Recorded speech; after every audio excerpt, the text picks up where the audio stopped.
جرى من مقلة بدم أم هبت الريح من تلقاء كاظمة وأومض البرق بالماء من عظامي فما لعينيك إن كنت فهمت وما لقلبك إن كنت استفيق يهي أيسب الصب أن الحب منكتم ما بين منسجم منه ومضطرب لولا الهوى لم ترك دمعا على طلال ولا أريقت لذكر الباني والعالمين مولاي صل وسلم دائما أبدا على حبيبك خير الخلق كلهم فكيف تنكر حبا بعدما شهد به عليك وقبل التمر والسقم وأثبت وجد خطي عبرات وطنا مثل البهار على خديك والعنم مولاي صل وسلم دائما أبدا على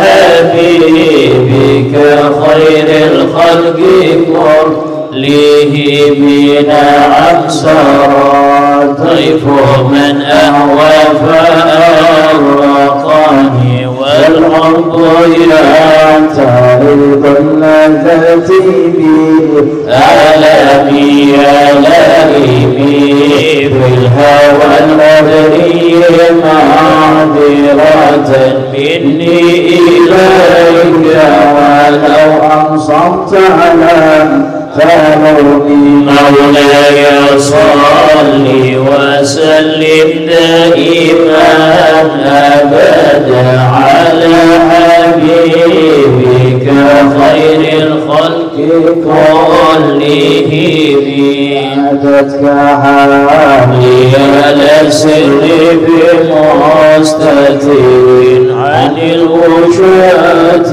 ونجائب حسيب ما حطني النصح لكن لست أسمعه إن المحب عن العذل في صمم مولاي صل وسلم دائما أبدا على حبيبك خير الخلق كلهم نصيح الشيب في عدل والشيب أبعد في نصح عليه طعم فإن أمرتي بسوء ما تعاضت من جهلها بنذير الشيب والهرم مولاي صل وسلم دائما أبدا على حبيبك خير الخلق كلهم ولا أعجب من الفعل الجميل خير ضيف ألم برأس غير متشمي كنت أعلم أني ما أوافرك كتمت سرا أنني منه بالكتم مولاي صل وسلم دائما أبدا على حبيبك خير الخلق كلهم يا ربي بالمصطفى بلغ مقاصدنا واغفر لنا ما مضى يا واسع الكرم.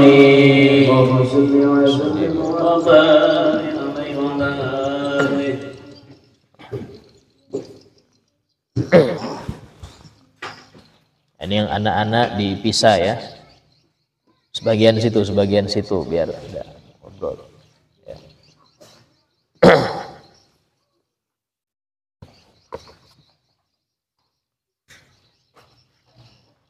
Assalamualaikum warahmatullahi wabarakatuh. Bismillahirrahmanirrahim. Alhamdulillahi rabbil alamin. وبه نستعين على أمور الدنيا والدين.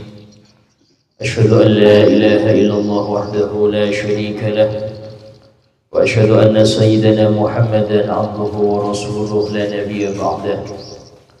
اللهم صل وسلم وبارك وكرم وعظم ومجد على حبيبنا وشفيعنا وقرة أعيننا محمد وعلى آله وصحبه أجمعين. سبحانك لا علم لنا إلا ما علمتنا إنك أنت العليم الحكيم. رب اشرح لي صدري ويسر لي أمري واحلل عقدة من لساني يفقه قولي بجاه النبي وآله. قال الله تعالى وقل رب زدني علما. وقال رسول الله صلى الله عليه وسلم Talabul ilmi faridatun ala kulli muslim. Alhamdulillah, segala puji bagi Allah Subhanahu wa ta'ala yang telah menganugerahkan kepada kita Nabi kita Muhammad sallallahu alaihi wasallam, seorang nabi yang dengan wafat beliau tidak terputus syariatnya. Beda dengan nabi-nabi terdahulu, kalau tidak ada nabi setelahnya sebagai penerus estafet, maka syariatnya terputus. Tapi untuk Nabi kita Muhammad SAW, syariat beliau itu sampai akhir zaman, dan bukan untuk hanya kaum, satu kaum, dua kaum, tidak, tapi untuk seluruh alam. Allah berfirman, wa ma arsalnaka illa rahmatan lil alamin. Dan kami tidak mengutus engkau wahai Muhammad kecuali sebagai rahmat untuk seluruh alam. Apa rahmat yang dibawa Nabi? Syariatnya. Di mana syariatnya didapat? Di majelis-majelis ilmu, di pondok-pondok yang di situ dipelajari ilmu Nabi, di masjid-masjid yang di situ diamalkan syariat Nabi, di rumah-rumah yang di situ hidup sunnah-sunnah Nabi. Disitulah tempat rahmat. Sehingga dalam hal ini, di antara bentuk rahmat Nabi untuk umat ini adalah adanya majelis-majelis yang seperti ini, di mana Nabi menyebutkan majelis yang seperti ini adalah kebun-kebun surga. Dalam suatu hadis Nabi bersabda kepada para sahabat, "Idza marartum biriyadil jannah farta'u." Jika kalian melewati kebun surga, maka mampirlah. Sahabat bertanya, ini di dunia kok membahas surga? Maka mereka bertanya, wa ma riyadul jannah ya Rasulullah? Yang Anda maksud dengan kebun surga di dunia itu apa ya Rasul? Qala hilakud dzikir, yaitu majelis-majelis dzikir, majelis-majelis ilmu. Yang sehingga dalam hal ini ada dua tempat yang Nabi sebut dengan kebun surga. Yang pertama adalah majelis-majelis ilmu, majelis-majelis dzikir. Yang kedua adalah raudhah yang ada di Madinah sana, yaitu yang antara mimbar Nabi dan kamar Nabi atau rumah Nabi. Kata Nabi dalam hadis sebutkan, ma baina mimbari ma baina baiti wa mimbari raudhah min riyadil jannah. Tempat antara mimbarku dan rumahku adalah kebun dari kebun-kebun surga. Kebun surga yang ada di Madinah, Nabi hanya ngumumkan ini kebun surga tanpa nyuruh mampir, tanpa kita disuruh untuk ke situ, tapi rebutan, orang rela mengeluarkan puluhan juta untuk ke sana. Tapi kebun surga di sekitar kita, kita disuruh mampir, mampirlah. Itu Masya Allah, males. Ya kebun surga sekitar males hadir. Padahal hadirnya itu dalam keadaan nyaman. Tapi kebun surga yang ditunjuk di sana itu orang rebutan. Padahal Nabi nggak menyuruh. Ya sama-sama baik. Tapi tadi kita harus tahu bahwasanya kebun surga yang Nabi suruh hadir itu menunjukkan ada kebaikan besar ketika hadir di situ.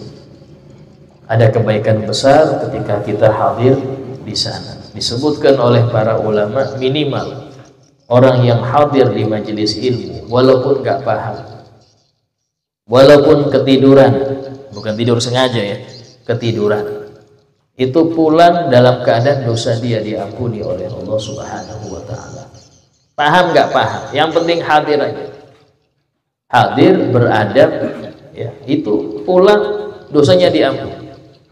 Apa faedahnya dosa diampuni?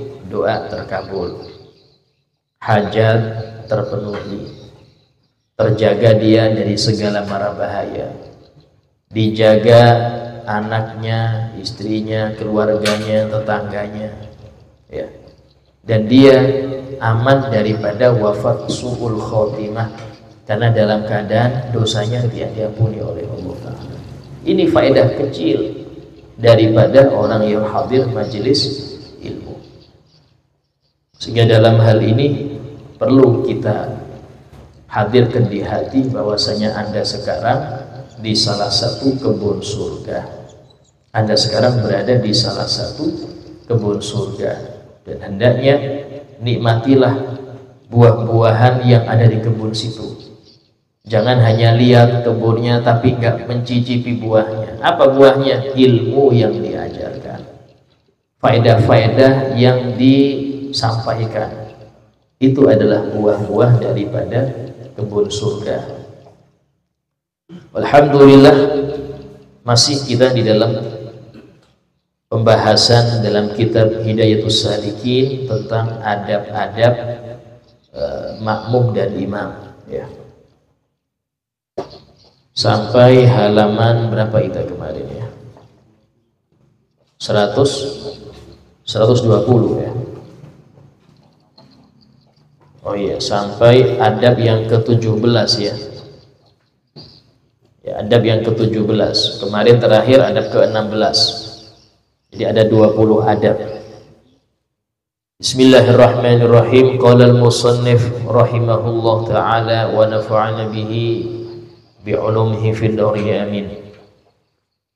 Dan adab yang ke-17 daripada adab bagi imam dan makmum, sunnah bahwa meniatkan imam pada ketika memberi salam,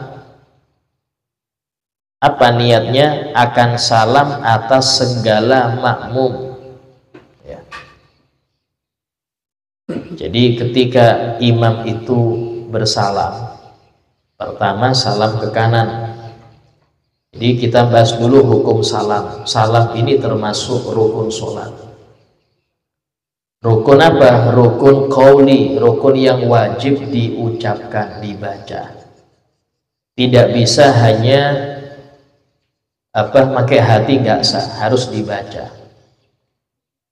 Dan yang wajib itu salam pertama. Salam kedua hukumnya sunnah.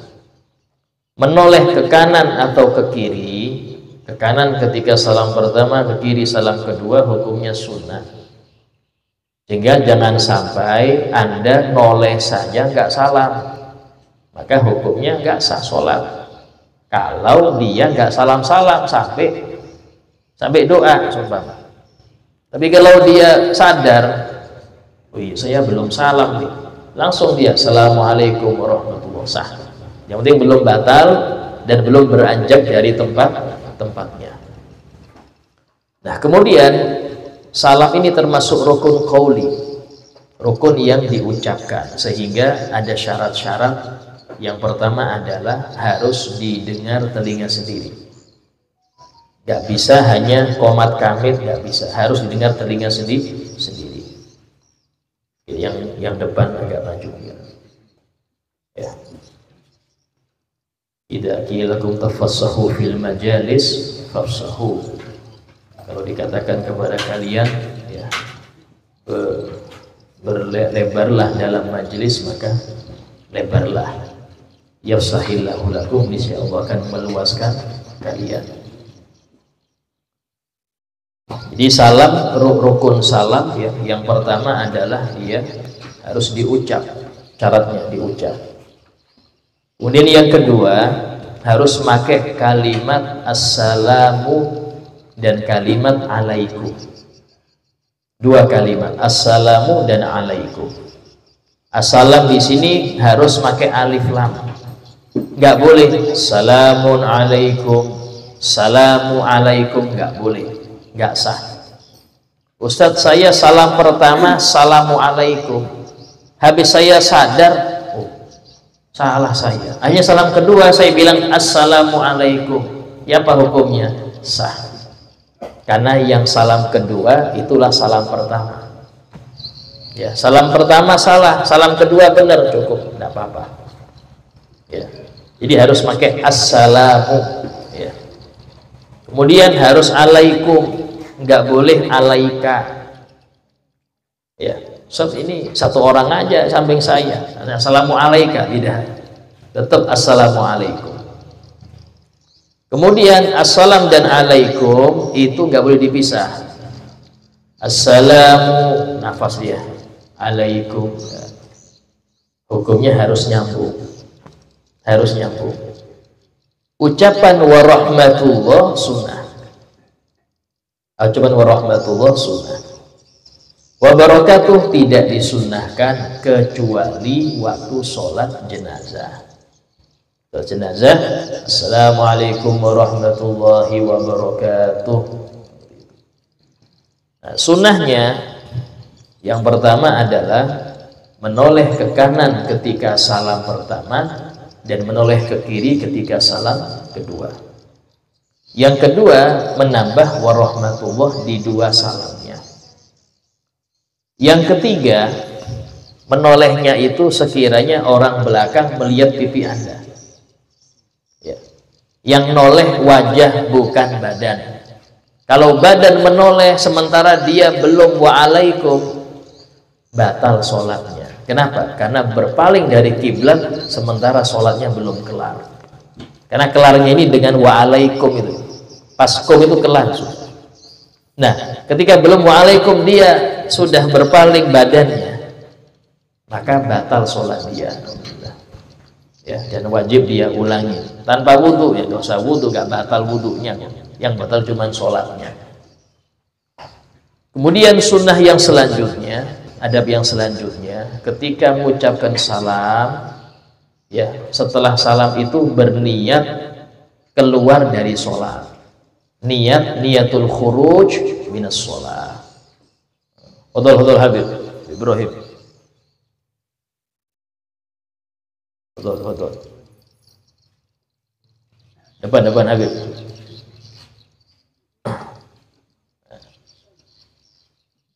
Nah, kemudian adab yang selanjutnya, siap. Abah depan. Nah, ketika salam itu berniat sang imam ya, itu ketika bersalam niat salam kepada para makmum yang sebelah kanan. Ketika noleh ke sebelah kiri, niat salam kepada makmum yang sebelah kiri.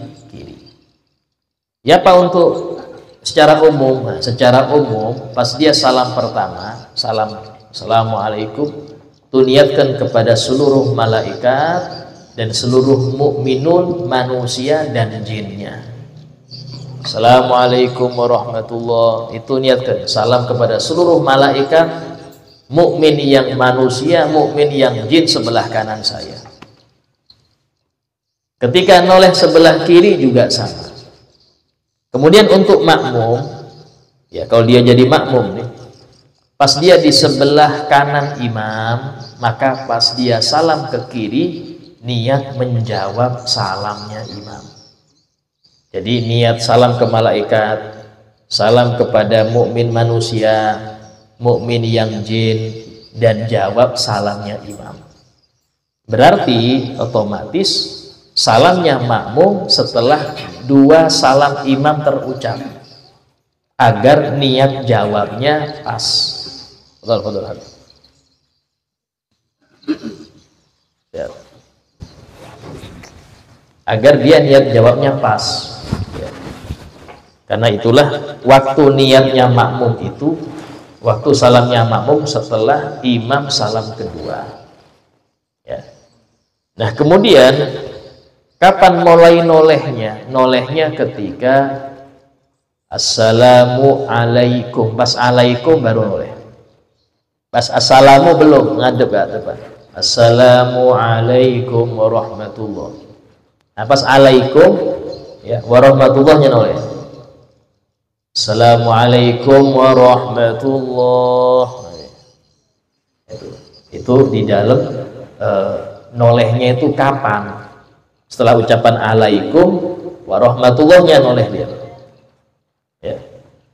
Nah kemudian di sini beliau sebutkan bahwasanya adab bagi yang ke-17 sunnah meniatkan imam pada ketika memberi salam itu salam atas segala makmum. Ini tadi sudah kita bahas. Untuk makmum niat balas salamnya imam. Ya, kalau imam niat salam ke makmum ditambah tadi tuh ke malaikat, manusia dan jin seluruhnya yang ada sebelah kanan dan niat bersalam ke makmum. Bagi makmum ketika dia ada sebelah kanan imam, ya berarti salamnya pas kiri. Yang sebelah kiri imam, pas salam pertama niatkan jawab salamnya imam. Ustaz, bagaimana kalau saya setelah salam batal? Habis salam pertama batal, jangan lanjut salam kedua. Sholatnya sah, karena salam pertama itu yang wajib. Pas salam pertama, maaf buang angin, nggak tahan sudah, maka jangan salam kedua. Jangan salam kedua. Bagaimana hukumnya kalau makmum mengira imamnya sudah salam? Dia salam assalamualaikum. Tahu-tahu imamnya assalamualaikum. Bagaimana? Mendahului salam imam hukumnya batal. Kalau sengaja dan tahu imamnya belum salam. Jangan mendahului, membarengin. Imam belum sempurna alaikum, dia sudah assalam duluan. Itu membatalkan. Sehingga pastikan dulu imam selesai salam pertama, silahkan Anda assalamualaikum. Kalau nggak kuat sudah Ustaz, saya ini kebelet nih sumpah, kebelet buang angin. Ini saya sudah irit aja sampai Sayyidina Muhammad pengen langsung salam.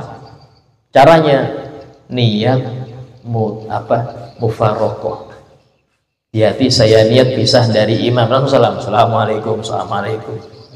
Buang angin sudah, terlalu urusan dimarahi orang urusan nanti, yang penting selesai dulu. Tapi intinya dia tetap sah sholatnya. Kenapa? Karena dia sudah mutus dulu ngikutin imam dengan niat nawaitul mufarokoh anil imam. Di hati niat, saya niat pisah dari imam, sehingga langsung dia salam sendiri, sah hukumnya. Kalau nanti ada orang yang komplain, ya dia nggak ngerti saya berniat, jelaskan, bagi-bagi ilmu. Oh tadi saya sudah niat pisah dari imam, sehingga dia ngerti. Oh boleh, ya, kasih tahu, sehingga ada khairul sodakoh. Sebaik-baiknya sodakoh itu ilmu yang diajarkan kepada saudaranya sesama muslim. Itu sebaik-baik sodakoh. Kenapa? Karena keuntungannya sampai akhirat. Keuntungannya ukhrawi. Ya. Nah, kemudian adab yang ke-18, nah ini sama kayak tadi yang sudah saya bahas. Adab yang ke-18 meniatkan segala makmum pada ketika memberi salam itu akan menjawab salam imamnya itu. Nah tadi makmum ketika bersalam niat jawab salamnya imam. Waktu kapan salamnya? Dilihat Anda sebelah mana imam. Kalau Anda sebelah kanan imam, berarti waktu Anda salam ke kiri, salam kedua. Kalau Anda sebelah kiri imam, berarti ketika salam pertama. Ustaz, saya di belakangnya pas Ustaz. Di belakangnya pas kapan?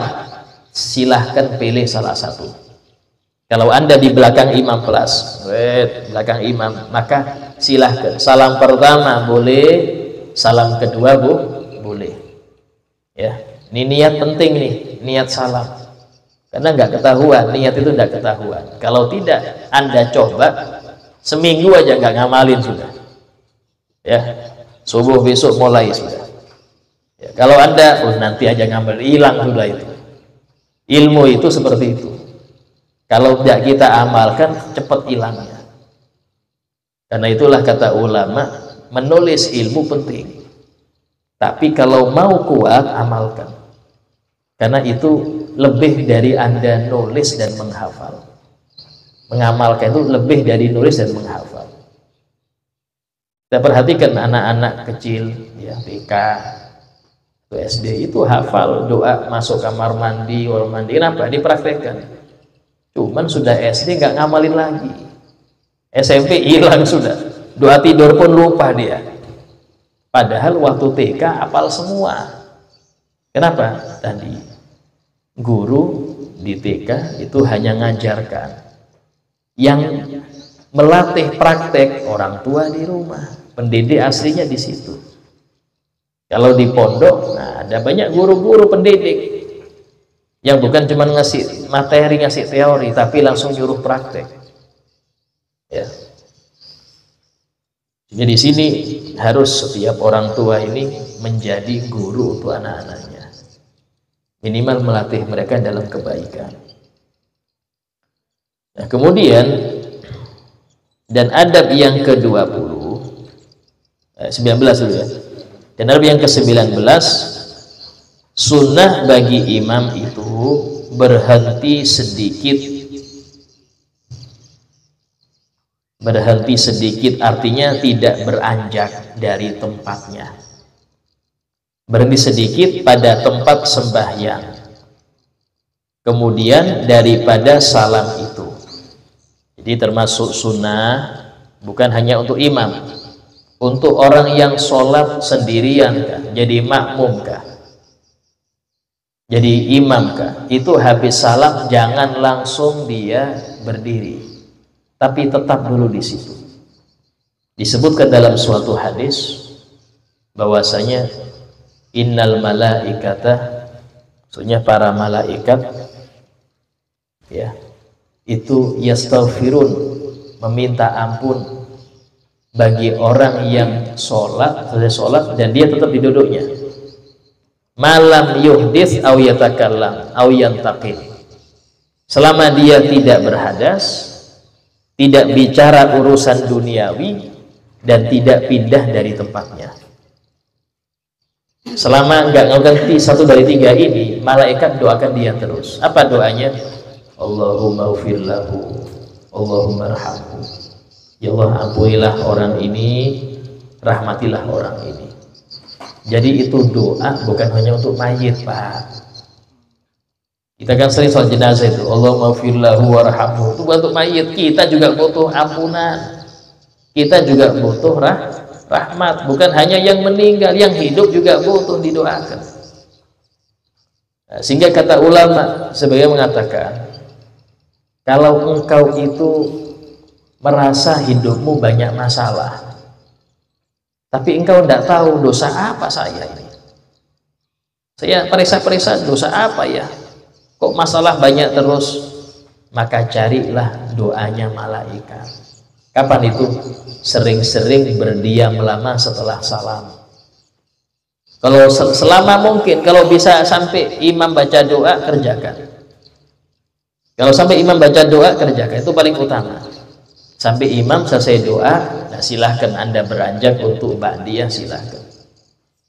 Nah ini kenapa? Karena istighfar kita belum tentu diterima. Kalau istighfarnya malaikat, nah mereka tanpa dosa, sehingga lebih dekat dengan makbul, lebih dekat dengan keterima. Ya, itu istighfarnya malaikat. Kita minta. Jadi dalam hal ini sunnah untuk seluruhnya. Bagi imam ada tambahan. Apa itu? Yaitu dia ketika habis salam itu, ketika waktu mungkin Allahumma anta salam, atau ketika membaca sebelum baca tasbih, dia menghadap ke arah kanan. Termasuk sunnah. Jadi nggak ngadep kiblat terus, dia mengarah ke arah kanan dia. Kalau dia sebagai guru daripada para makmum, istilahnya makmumnya itu muridnya semua atau anak-anaknya, maka sunnah menghadap ke mereka. Jadi berpaling, berlawanan arah kiblat, menghadap ke mereka. Dan tidak perlu pindah dia untuk ngadep kiblat ketika berdoa, tidak perlu. Ustaz, kan berdoa kan sunnahnya ke kiblat. Iya, ketika posisi Anda bukan posisi sunnah. Ada sekarang posisi sunnah nih. Apa itu? Imam sunnahnya habis salam, ya, waktu sebelum dia baca tasbih ngadep ke kanan. Itu posisi sunnah sudah. Nggak perlu ketika Anda mau doa Anda ngadep kiblat lagi, karena Anda sudah posisi sunnah. Sama seperti khotib Jumat, ketika dia posisinya kapan? Posisi sunnahnya ngadep para makmum, para hadirin. Pas doa, apakah dia ngadep ke belakang? Tidak, ngadep ke depan, bukan ke belakang dia. Kenapa? Karena dia posisi sunnah. Ketika khutbah sunnah ngadep mustami'in, para pendengar, itu posisi dia. Ketika doa nggak perlu dia ngadep kiblat lagi, karena posisinya sudah sunnah. Sama dengan tadi, orang ketika dia mau doa nggak perlu ngadep ke kiblat lagi, karena dia sudah di posisi sunnah. Dan untuk selain imam, ya, imam dan yang lainnya, kenapa disuruh berhenti sejenak? Ya, karena banyak wiridnya, banyak dzikir. Ya, Nabi SAW itu tidak pernah meninggalkan wirid setelah sholat. Bahkan doa, di antara doa yang mustajab itu doa habis sholat fardu. Doa habis sholat fardu, doa yang mustajab. Ini menolak pendapat sebagian orang mengatakan tidak sunnah doa habis sholat. Ini dari mana dia ngomong gitu? Padahal Nabi itu pernah ditanya oleh sahabat, ya Rasulullah, ayu du'ain asma', ya Nabi, doa apa yang lebih makbul? Asma ini artinya yang lebih didengar. Ya Allah maha mendengar, mau Anda pelan mau keras, Allah maha mendengar, sama. Cuma maksudnya sobat ini, yang lebih dekat dengan terkabulnya doa itu kapan? Doa yang bagaimana? Kata Nabi, fi jawfil lail, doa di tengah malam. Itulah kalau bangun malam, jangan cuman pipis saja, jangan. Kalau Anda malas sholat, minimal istighfar, dodo istighfar, astagfirullah 100 kali, minta hajat, tidur sudah. Tapi itu masih kurang baik ya. Sholat, kata Nabi, sholli bilail walau kahal bisyah, sholatlah kalian di malam hari walaupun selama merah susu kambing. Bentar merah susu kambing, gak lama. Artinya 2 rakaat selesai sudah. Ya. Apalagi kalau sudah sepertiga malam terakhir, itu mulai jam 2 kurang 10 sampai subuh. Mulai jam 2 kurang 10 sampai subuh itu sepertiga malam terakhir. Nah, itu kata Guru Skumpul, itu majelisnya wali jam segitu. Aulia itu nggak ada yang tidur jam segitu. Ya bisa di awal, bisa di tengah, bisa sebelum subuh. Yang penting waktu-waktu itu wali pasti bangun. Jadi usahakan Anda hadir di waktu mereka hadir. Ya, karena nggak ada wali dilantik siang hari, yang ada di malam hari. Aulia itu dilantiknya di malam hari, khususnya di sepertiga malam terakhir. Nah, kemudian dikatakan di sini bahwasanya dzikir banyak ya. Minimal jangan ditinggalkan itu Allahumma antas salam. Istighfar yang tinggalkan. Terserah dengan sigot apapun. Yang pendek boleh, yang tengah-tengah boleh, yang paling panjang boleh. Ya, yang penting tadi istighfar harus ada. Allahumma antas salam. Baru kemudian tasbih 33, tahmid 33, takbir 34. Ada yang 34, ada yang 33. Dalam riwayat tasbih habis sholat tuh banyak. Kalau sampean pengen cepet, ya tergesa-gesa mau ada urusan, pilih yang 11. Ada yang 11. Tasbih 11, tahmid 11, takbir 11. Pas 33 seluruhnya. Ya, kalau mau cepet irit, daripada nggak dapat sunnah, mending cari yang irit, tidak apa-apa. Sama seperti orang daripada nggak istiqomah ba'diyah duduk, malas atau mau berdiri, malas betul, udah ngantuk, ba'diyah duduk, Allahu Akbar. Dapat Anda pahala walaupun separuh, tapi minimal mending daripada nggak sholat, memutus istiqomah, jangan. Ya. Nah kemudian dengan di sini, nah itu tadi hijau filel tengah malam. Yang kedua, wa dubura kulli sholatin maktubah. Dan kata Nabi, dan setelah setiap sholat 5 waktu itu doa terkabul. Kalau sumpama Anda mau tergesa-gesa, nggak sempet ngikutin ngamini doa imam, Anda doa sendiri. Anda doa sendiri. Kalau memang tergesa-gesa, ya, sehingga jangan sampai meninggalkan doa. Para aulia itu diantara tabiat mereka, tabiat di sini berarti sudah menjadi watak. Apa itu? Butuh terus kepada Allah, butuh terus. Ya, nggak ada istilahnya itu waktu-waktuan. Kayak kita orang awam waktu-waktuan. Pas ada perlunya baru tasbihan terus. Ini amalan apa nih, pelancar rezeki nih, dicari aja. Setelah kelar ya ngamal lagi. Betul Habib. Setelah dia kelar nggak ngamal lagi. Kenapa? Karena tadi hajatnya waktu ada kepentingan dengan Allah. Padahal Allah sudah berfirman, ya ayyuhan nas, wahai seluruh manusia, antumul fuqara'u ilallah. Kalian semua itu di sini manusia ya. Berarti apa? Enggak hanya orang beriman, yang kafir pun butuh Allah. Antumul fuqara'u ilallah. Kalian semua ini butuh pada Allah. Wallahu ghaniyyun hamid. Sementara Allah maha kaya, maha terpuji, enggak butuh kalian. Allah enggak butuh kita. Tapi kita yang butuh Allah. Nah, cara menampakkan butuhnya kita pada Allah itu apa, Ustaz? Doa.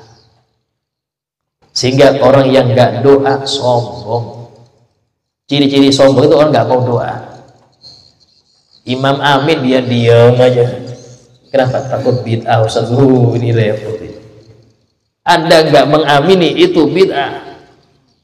Anda nggak berdoa itu ainul bid'ah.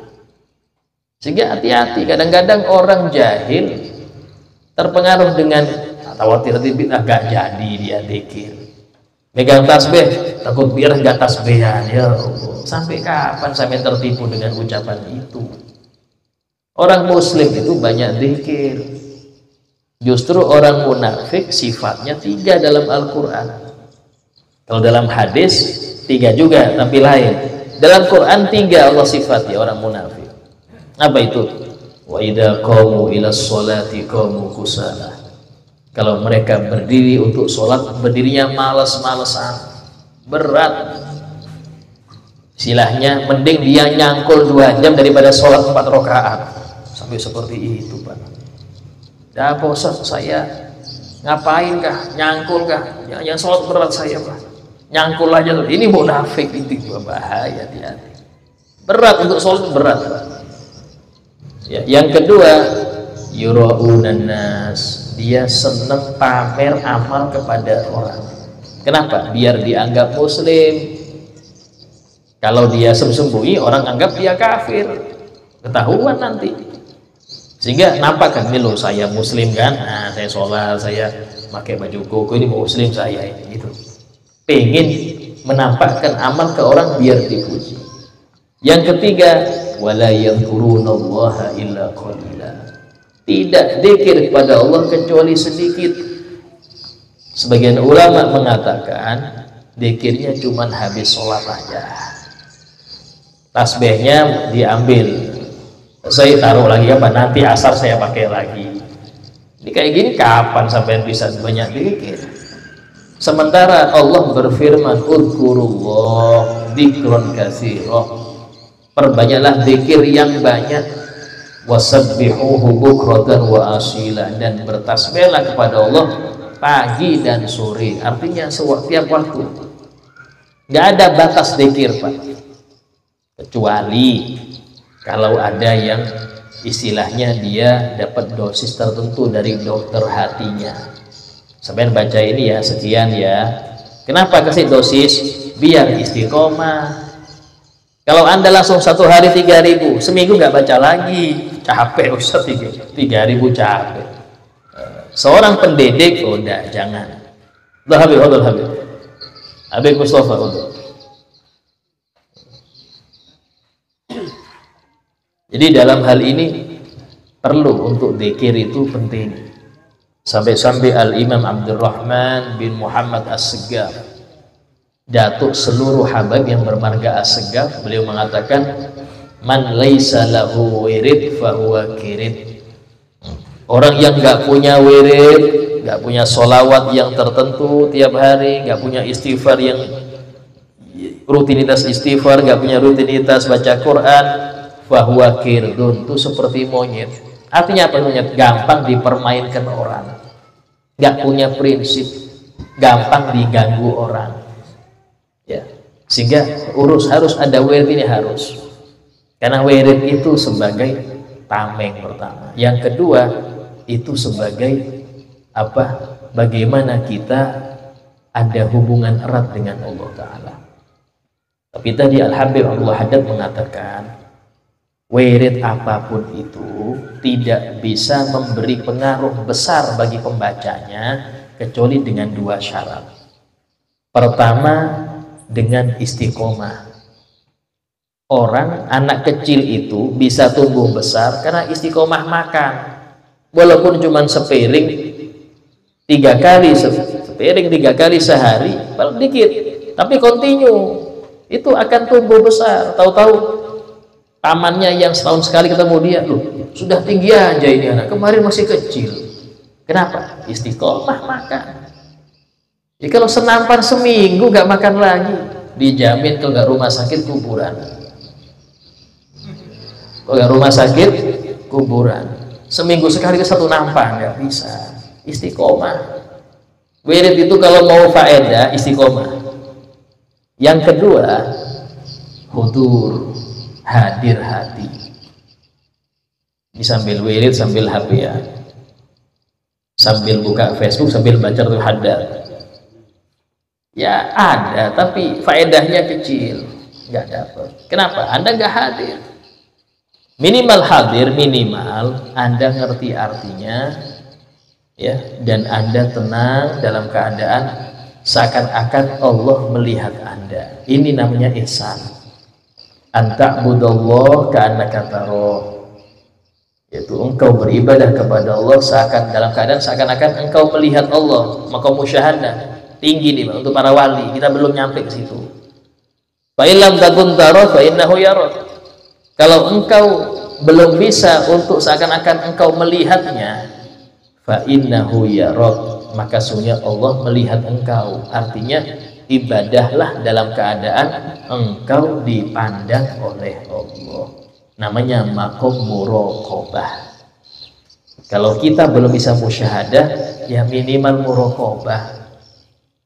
Cara muraqabah ya apa? Hadir hati, merasa Anda diawasi oleh Allah dan mengartikan apa yang Anda baca.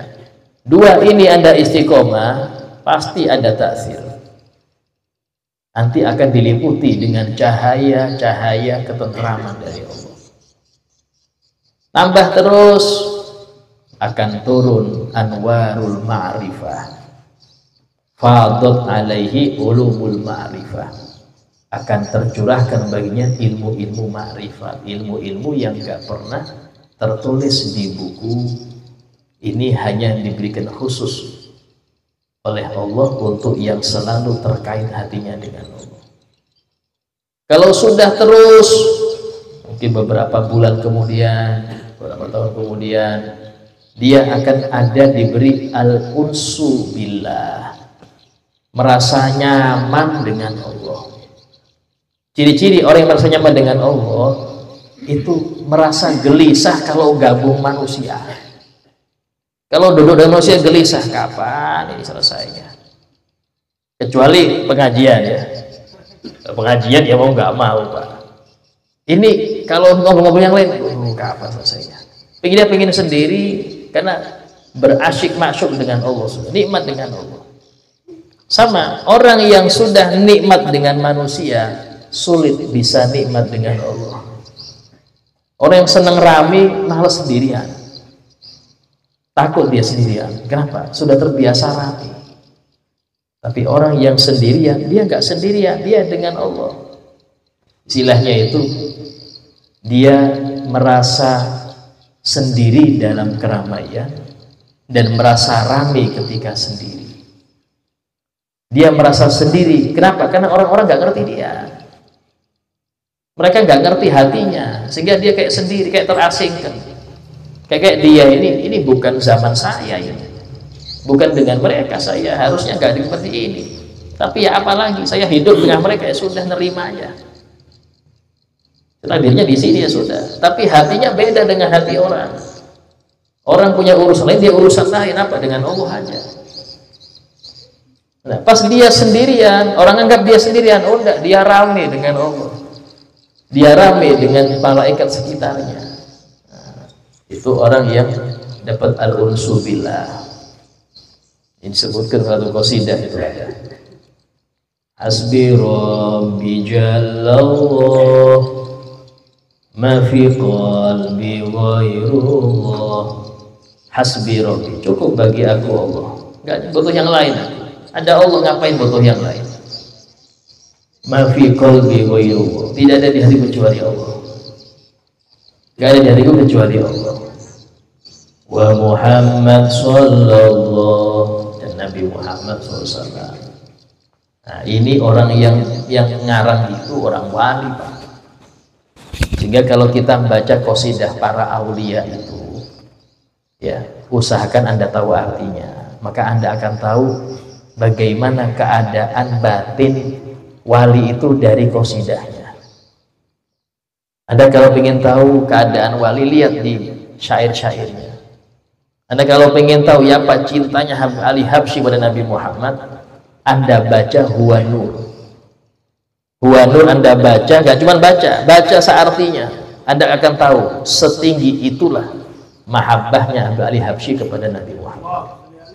Tapi masalahnya kita nikmati qasidah cuman geleng-geleng aja, atau yang nggak tahu, yang penting lagunya enak. Ya enggak apa-apalah daripada nggak pernah. Saya kata Nabi itu fa'ilam taku fatabakau. Kalau memang engkau nggak bisa nangis rindu, ya pura-pura nangis saja sudah. Daripada nggak pernah nangis, pura-pura nangis saja. Kalau memang nggak bisa nangis betulan. Siapa jadi yang pura-pura itu jadi beneran. Siapa tahu yang pura-pura jadi beneran. Ya. Nah kemudian, jadi itu faedahnya, dianjurkan orang yang sholat untuk tetap di tempat sholatnya karena ada dzikir di situ. Ada dzikir di situ ya. Kemudian dan adab yang ke-20 ya. Dan yang ke-20, sunnah bagi imam ketika berhenti itu, kita lanjutkan nanti aja ini. Insyaallah yang 20 kita bahas yang akan datang. Ya. Sebelum pertanyaan, kita terangkan dulu ini bisa dibagi tuh sholawatnya. Ada sholawat ini. Nah, saya mau nerangkan dalamnya nih.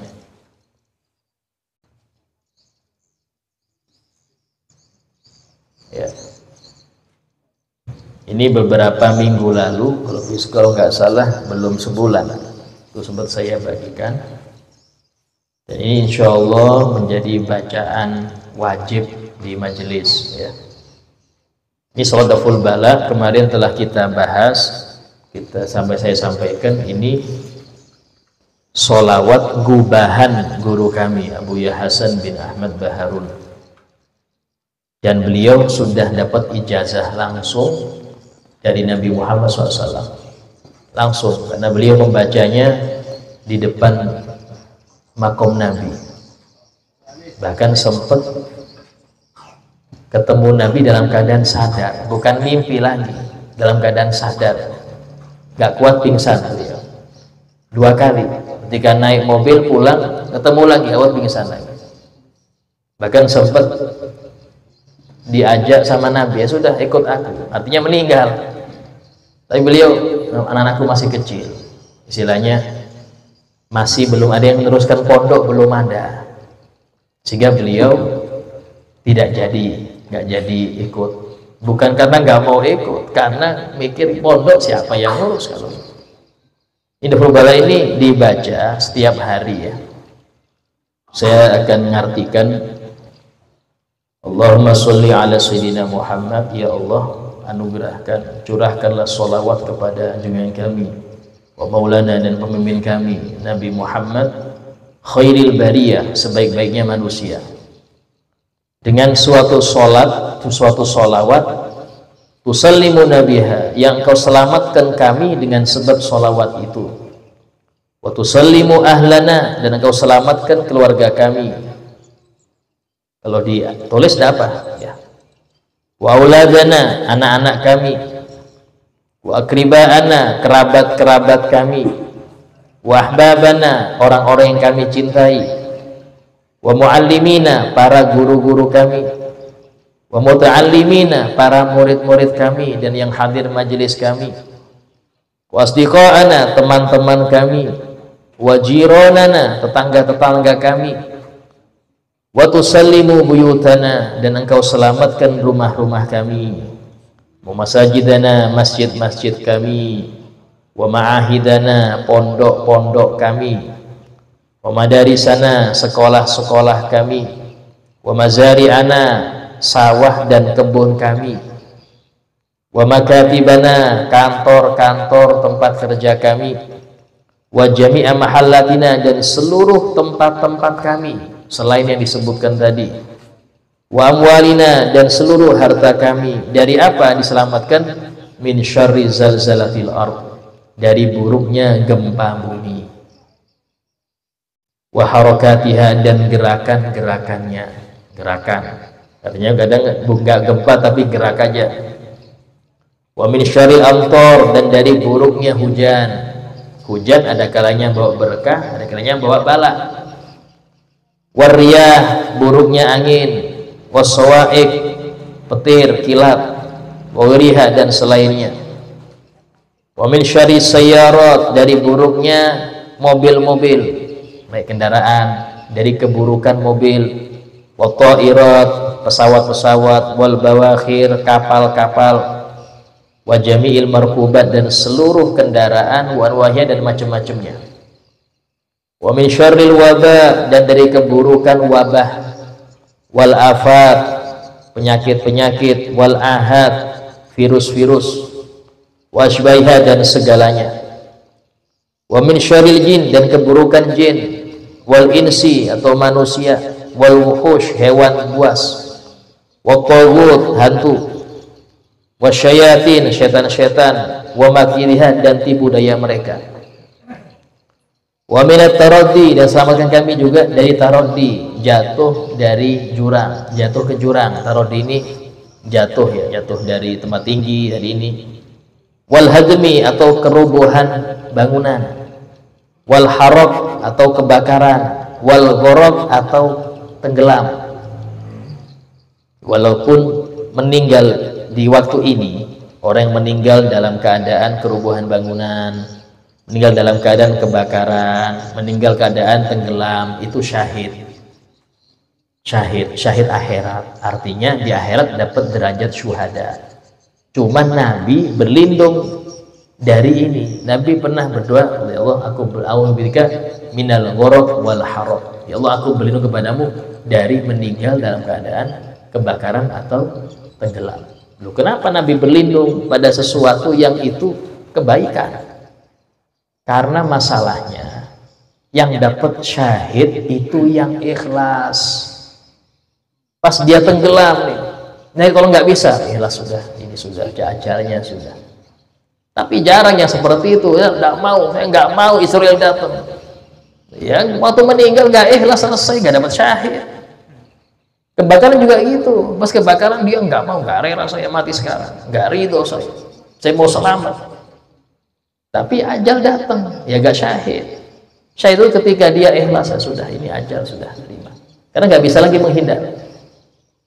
Nah itu baru syahid, dan itu berat. Kayak itulah Nabi minta perlindungan dari hal-hal seperti itu. Bukan karena nggak mau syahid, tidak. Nabi itu pimpinan syuhada. Pimpinan syuhada Nabi Muhammad SAW. Wa jamil masaib, dan seluruh musibah-musibah, wa mukhtalafatiha, dan macam-macamnya. Wa min kulli bala'in, dan selamatkan kami dari semua bala fiddin, di dalam agama kami. Apa bala agama? Enggak jamaah, itu bala agama. Enggak perhatian dengan sholatnya anak, enggak perhatian dengan auratnya anak, itu bala agama. Bala agama itu enggak terasa, Pak. Orang biasa-biasa aja dapat bala agama, tapi pas meninggal hati-hati, di situ sakitnya dia. Beda dengan bala dunia. Bala dunia itu merasa susah dia, padahal bisa jadi itu pelebur dosa. Bisa jadi itu cara Allah biar dia dekat dengan Allah, karena dia nggak pernah dzikir, kasih musibah baru dzikir. Tapi kalau sudah bala agama nggak terasa, ya. Dan selamatkan kami dari seluruh bala agama, bala dunia, dan bala akhirat. Bijahil Mustafa, demi keagungan Al Mustafa Nabi Muhammad, wa ala alihi wa sahbihi, dan keluarganya serta sahabatnya, wa sallim taslima, dan salam untuk beliau, ya. Nah, ini diantaranya. Kemudian zikir yang la ilaha illallah Muhammadur Rasulullah, itu ada hadisnya, ya. Ada hadisnya, la ilaha illallah Rasulullah fi kulli lamhatin wa nafasin ada Rasulullah. Itu pernah disampaikan oleh Sayyid Muhammad bin Al-Maliki, ya, tentang ini, dan kita dapat dari murid-murid beliau yang menjadi guru-guru kita dapat dari mereka, ya. Nah, dan ini dibaca 4 kali. Ya, termasuk Thariqah Idrisiyah baca ini. Thariqah Idrisiyah itu Sayyid Ahmad bin Idris, namanya Thariqah Idrisiyah. Itu diantara zikirnya ini, namanya Adzikirul Jami', zikir yang mengumpulkan seluruh kebaikan, ya. Nah, ini insya Allah kita baca setelah tanya jawab, ya. Setelah tanya jawab ada tahlil juga nih. Mungkin ada yang bertanya masalah yang sudah kita bahas, silahkan. Ya. Waalaikumsalam.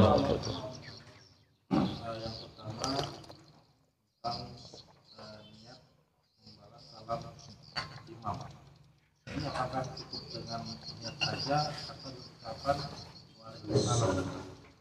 Iya. Pertama, yang kedua, apakah di sholat sunnah kita hanya membaca tahiyat awal atau akhir. Tiga apa? Nah, apakah kita boleh membaca tahiyat awal Tahiyat awal. Kalau tahiyat akhir wajib. Harus tahiyat akhir. contohnya kayak sholat tarawih. Oh iya. Kita cepat nih, cepat. Apakah itu boleh sampai di tahiyat awal saja? Oh, bacaannya ya. Atau wajib tahiyat akhir. Kemudian menghadap ke makmum ketika makmumnya adalah muridnya sendiri. Apakah ini berlaku ketika kita imaman dengan keluarga? Iya. Terakhir usul sholat saja, mohon izin Ustaz, kalau bisa kita mengadakan praktek sholat. Iya. Yang pertama adalah bagaimana untuk tahiyat ya. Dan yang pertama salat tahiyat. Membalas salam tadi. Jadi membalas salam itu cukup niat, bukan diucap. Ucapannya pun hanya sama, assalamualaikum, karena sama ya. Assalamualaikum, waalaikumsalam itu sama. Hanya saja sunnah untuk sigot jawab waalaikumsalam. Sunnah untuk sigot memulai salam assalamualaikum. Karena itulah dibilang niat saja, niat jawab, bukan jawab tapi niat jawab. Tuh kalimatnya sama, cuman dibalik aja. Kalau assalamualaikum mubtada khobar, kalau waalaikumsalam khobar mubtada. Di dalam aturan nahwu seperti itu. Artinya sama, waalaikumsalam, assalamualaikum sama artinya, nggak ada beda. Karena dua kalimat yang dibolak-balik aja. Z ada di rumah, sama di rumah ada Z, apa bedanya? Sama aja, cuman dibalik aja. Yang satu di rumah ada Z, yang satunya Z ada di rumah. Saya tadi assalamualaikum salam itu sama, cuman yang kalimatnya nggak boleh dibalik, nggak boleh makmum waalaikumsalam warahmatullahi, nggak boleh ya. Aturannya harus assalam dulu baru alaikum, walaupun secara bahasa nggak sama kalimatnya itu. Nah, jangan sampai akhirnya terkesan oh berarti menjawab salam imam ini ya waalaikumsalam berarti. Oh, jangan ya. Terus yang kedua, di dalam sholat kita ketika sholat sunnah itu, kalau dalam terawih sumpama imam cepat salamnya Ustaz, imam salam Anda tidak harus salam langsung, makmum itu tidak harus salam langsung. Dalam masalah ini bahkan disunahkan dia menyempurnakan tahiyatnya sampai innaka hamidul majid, disunahkan dia walaupun lambat. Tapi tadi jangan sampai dia ketinggalan takbir ihram sama imam.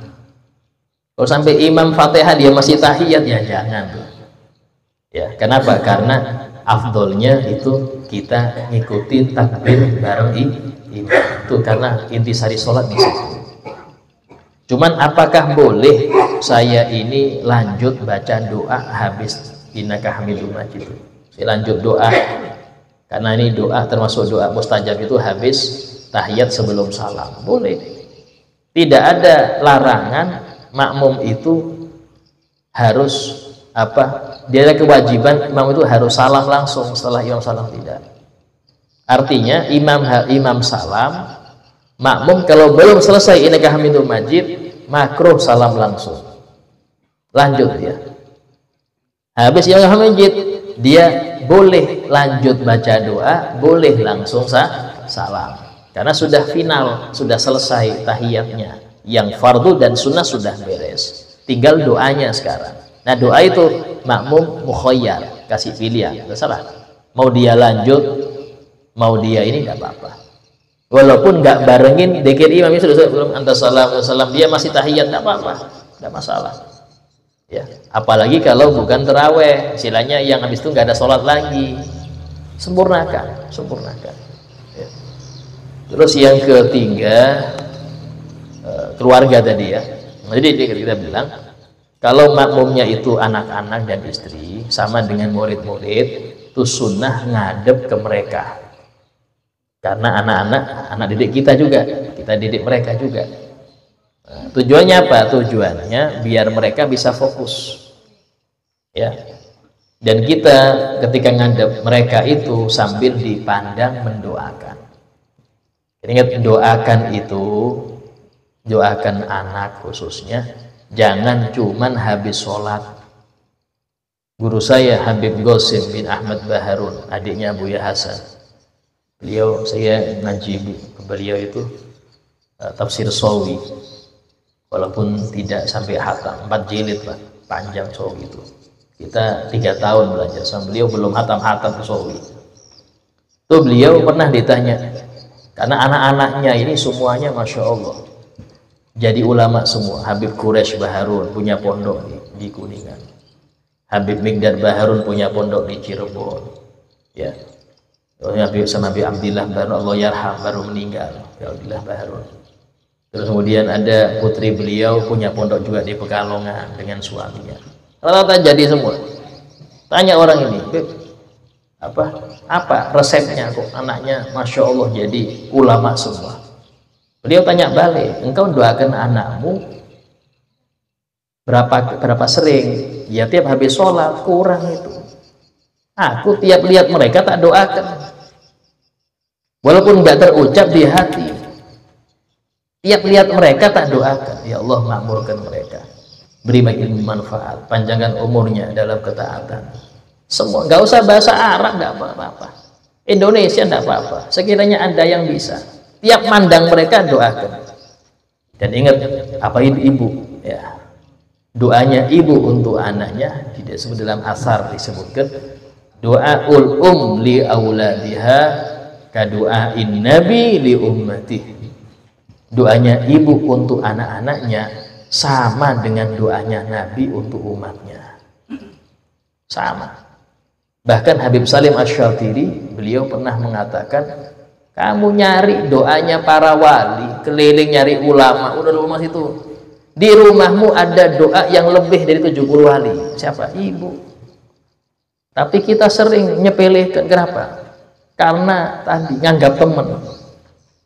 Kadang salim ibu aja mungkin ada sebagian yang, wah nggak enak, ibu saya sering ke pasar, masa saya salim.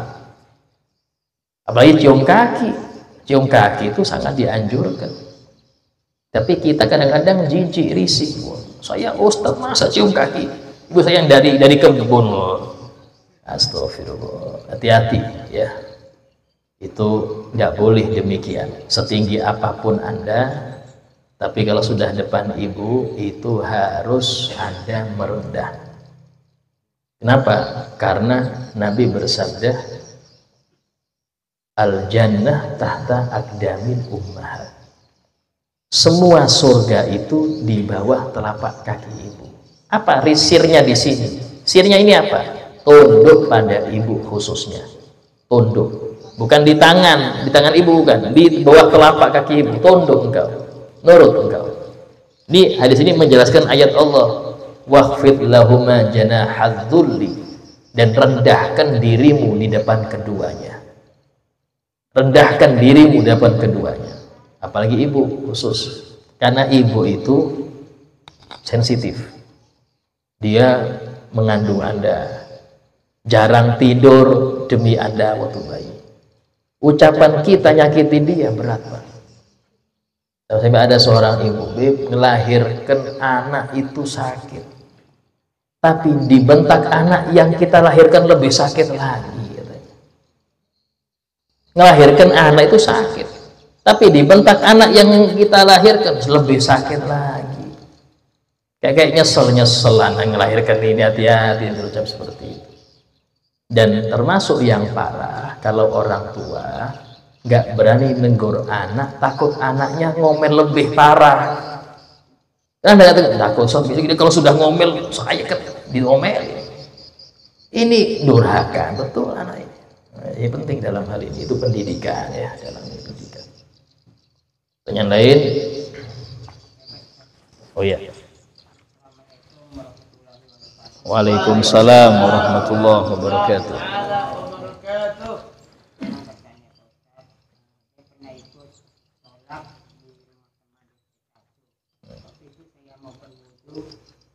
Ada tempat berwudu di luar, tidak ada kerannya kayak gitu, ada di kamar mandi yang ada toiletnya.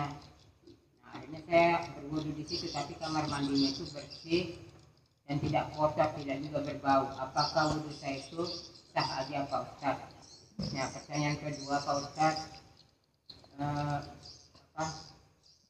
sholat 5 waktu yang sering kita kerjakan ini Pak Ustaz, katanya ada yang paling istimewa. Saya tidak tahu itu sholat apa itu istimewanya. Nah, pertanyaan saya, apa keistimewaan 2 sholat 5 waktu itu, keistimewaannya? Iya. Terima kasih. Assalamualaikum warahmatullahi wabarakatuh. Assalamualaikum. Yang pertama, wudunya sah. Yang penting syaratnya lengkap. Apa syaratnya wudu biar sah? Yang pertama, airnya suci mensucikan. Bukan air bekas basuhan, bukan juga air yang bercampur benda lain. Yang kedua, tidak ada sesuatu yang menghalangi masuknya air ke kulit. Gak ada cat, gak ada stiker, gak ada ini. Yang ketiga, tidak ada di anggota wudhu sesuatu yang merubah air. Contoh bedak, lipstik, minyak urut, itu dihilangkan dulu itu. Ya. Itu dihilangkan dulu. Kenapa? Karena dia kalau kena airnya berubah, akhirnya enggak jadi tohir mutohir lagi, sehingga enggak sah. Itu dihilangkan dulu. Selesai bersih baru wudu. Ya, yang keempat bersih dari najis itu. Najis. Itu syarat-syaratnya. Kemudian Islam, kemudian tamyiz. Anak yang belum tamyiz nggak sah wudunya. Syaratnya lengkap, Anda sudah sah syaratnya. Rukunnya lengkap juga. Apa rukunnya? Berniat. Kapan? Ketika basuh muka. Terus basuh muka, basuh kedua tangan sampai siku, ngusap kepala, basuh kaki sampai mata kaki, dan tertib. Kalau sudah 2 ini lengkap, sah. Tapi urusan makruh apa enggak? Makruh. Wudu di kamar mandi yang dipakai buang air. Kalau kamar mandi yang nggak dipakai buang air, enggak apa-apa. Ya, enggak apa-apa. Artinya enggak makruh. Tapi kalau kamar mandi yang dipakai buang air, walaupun cuma kencing, itu makruh. Ya, tapi sah tetap. Terus yang kedua, apa keistimewaan 5 waktu? Disebutkan dalam suatu hadis, Nabi pernah bersabda, permisalan orang yang 1 hari itu mengerjakan 5 waktu, itu seperti orang yang depan rumahnya ada sungai yang jernih, yang dia itu 1 hari 5 kali mandi di sungai itu. Kata Nabi kepada sahabat, apakah ada kotoran di badan orang tersebut tersisa? Enggak ada ya Rasul. 5 kali mandi kayak apa? 2 kali aja sudah mengkilap, apalagi 5 kali. Kata Nabi, seperti itulah orang yang 5 waktu kontinu, dosanya selesai. Dia habis sholat subuh. Habis sholat subuh mungkin dia ada maksiat, ada memandang haram, ada ngomong kotor. Sholat zuhur habis dosanya. Habis sholat zuhur dia mungkin nonton apa, mungkin ini, mungkin itu. Asar habis dosa antara zuhur dan asar. Terus seperti itu. Terus seperti itu. Nah, paling utama dari 5 ini apa Ustaz? Qila, ada yang mengatakan asar. Karena ini patokannya dengan firman Allah, hafidhu ala sholawati was sholatil wusta. Jagalah seluruh sholat 5 waktu, khususnya sholat yang tengah-tengah. Sholat tengah-tengah ini sholat apa? Ada yang mengatakan sholat tengah-tengah itu maghrib Ustaz. Kok bisa? Iya. Karena kewajiban pertama kali sholat setelah perintah malam Isra, pertama sholat yang dilakukan itu duhur, bukan subuh. Kenapa? Karena maka Jibril belum ngajari cara sholat, diajarinya setelah pagi, sehingga wajibnya sholat pertama kali dikerjakan oleh Nabi dan sahabat duhur. Duhur, asar, tengah-tengah maghrib, berarti maghrib wusta. Ada yang mengatakan oh tidak, wusta itu asar. Karena subuh duhur ya, kemudian maghrib isya sebelah sini, tengah-tengah berarti asar. Ada kitab namanya Kashful Ghita fi tafsiri sholatil wusta. Nah, judulnya itu Kashful Ghita, menyingkap tabir tentang tafsir sholat wusta. Di situ ada 40 pendapat, Pak. Ya Allah. Sholatnya 5, pendapatnya 40. Nah, ada kitab khusus Kashful Ghita ngarannya. Saya belum pernah baca itu. Lihat kitabnya aja belum pernah. Saya dapat kitab itu dari guru kita Habib Ahmad bin Husin Asseghar, hafizahullah wa ra'ah, tentang masalah itu. Tapi Al-Habib Abdullah bin Muhsin Al-Attas, keramat Empang di Bogor, yang kuburnya banyak yang ziarah ya, dijuluki keramat Empang karena ahli karomah, punya keramatnya banyak, dan beliau ahli tafsir. Beliau mengatakan banyak yang bilang wusta itu duhur lah, asar lah, bukan itu semua kata beliau. Salat wusta itu apa? Rawatib, qobliyah, ba'diyah, itu wusta ngarannya kata beliau. Ini lain lagi, beliau ahli tafsir lagi, tafsir wali lain lagi, Pak, gak bisa. Nah, jadi di situ mana yang lebih utama? Khilaf. Sebagian ulama itu kalau Al-Habib Abdul Haddad dalam kitab Nushah Diniyah lebih condong ke asar. Kenapa? Karena ayat yang turun untuk sholat khauf, sholat boleh membangun kiblat, sholat yang boleh kita ini bergerak dalam keadaan sholat, itu turun ketika sholat asar. Orang-orang kafir mengatakan, tunggu habis gini, mereka ini akan mengerjakan sholat yang sholat itu lebih mereka cintai daripada anak istri mereka. Apa itu? Asar. Nah, kenapa? Karena waktu perang, Pak.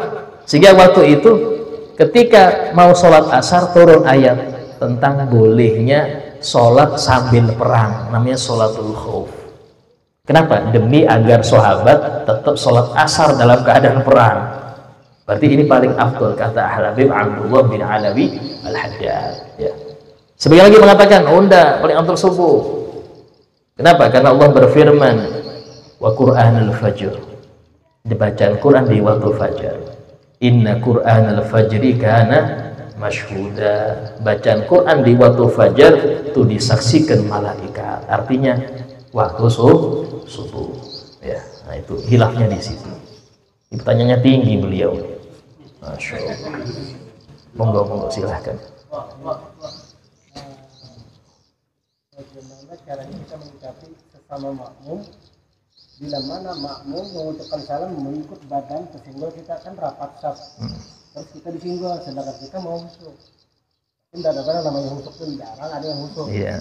Terus sampai sini disinggol lagi, dia sama badan-badannya. Dan kedua pas di langkah kaki itu sampai 3 jengkal. Habis waktu sholat ini sudah serakah. Kaki, kaki sudah serakah. Waktu sholat ini sudah serakah. Apa itu kehidupan? Ya kan? Apakah bagaimana kita menyikapi sama makmum? Apa setelah sholat kita tegur, apa sebelum sholat nanti? Karena sering begitu terus. Nah, kebanyakan jemaah kebiasaan sampai 3 jengkal.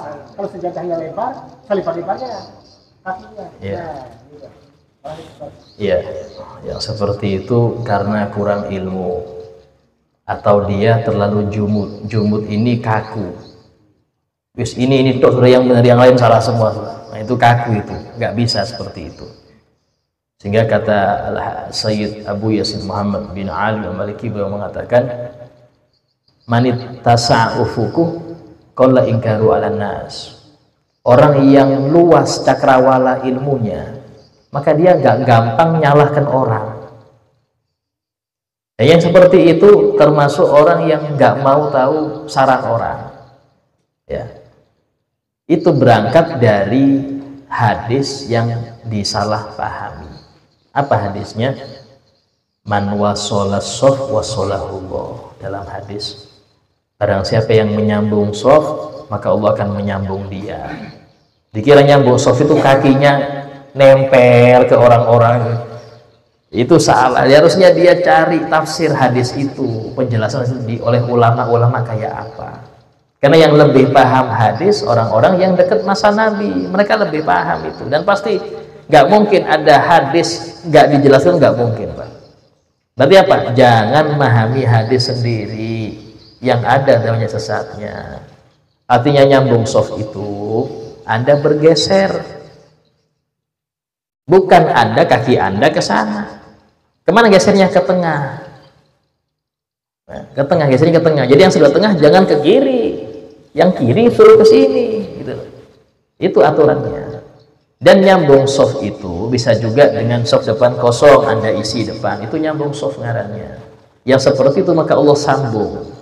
Kalau Allah sambung besar, Pak. Berarti apa? Wusul dia, sampai ke Allah dia sudah. Orang yang disambung oleh Allah jadi wusul. Nah, wusul wali, sudah jadi wali. Masya Allah. Cuman jarang yang ngamalkan itu, jarang. Ya. Nah, itu dia yang dimaksud. Bahkan makruh kalau kaki itu melebihi dari selebar pundak. Makruh. Kaki lebih dari selebar pundak, makruh. Terlalu rapat nempel, makruh. Sunnahnya 1 jengkal minimal, dan boleh lebar sampai selebar pun pundak. Itu patokannya. Ya, apa negara orang seperti itu, Ustaz? Nah, kalau memang bisa dinasihati, nasihati jangan depan orang. Nunggu sepi atau mampir ke rumahnya sambil ngopi, sambil kasih tahu. Urusan dia sudah nggak sadar, Allah yang ngasih hidayah. Kita pakai prinsip para anbiya, apa itu?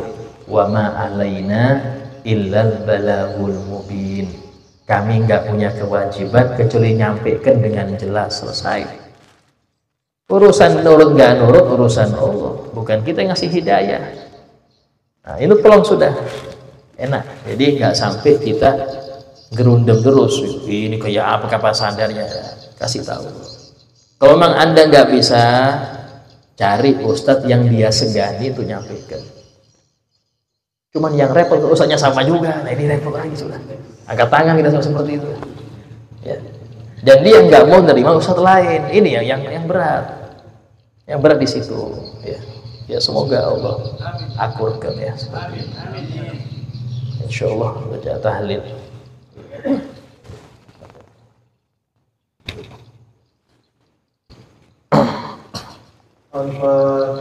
أعوذ بالله من الشيطان الرجيم بسم الله الرحمن الرحيم الحمد لله رب العالمين الرحمن الرحيم مالك يوم الدين إياك نستعين اهدنا الصراط المستقيم صراط الذين أنعمت عليهم غير المغضوب عليهم ولا الضالين بسم الله الرحمن الرحيم قل هو الله أحد الله الصمد لم يلد ولم يولد ولم يكن له كفوا أحد بسم الله الرحمن الرحيم قل هو الله أحد الله الصمد لم يلد ولم يولد ولم يكن له كفوا أحد بسم الله الرحمن الرحيم قل هو الله أحد الله الصمد لم يلد ولم يكن له كفوا أحد لا إله إلا الله والله أكبر بسم الله الرحمن الرحيم قل أعوذ برب الفلق من شر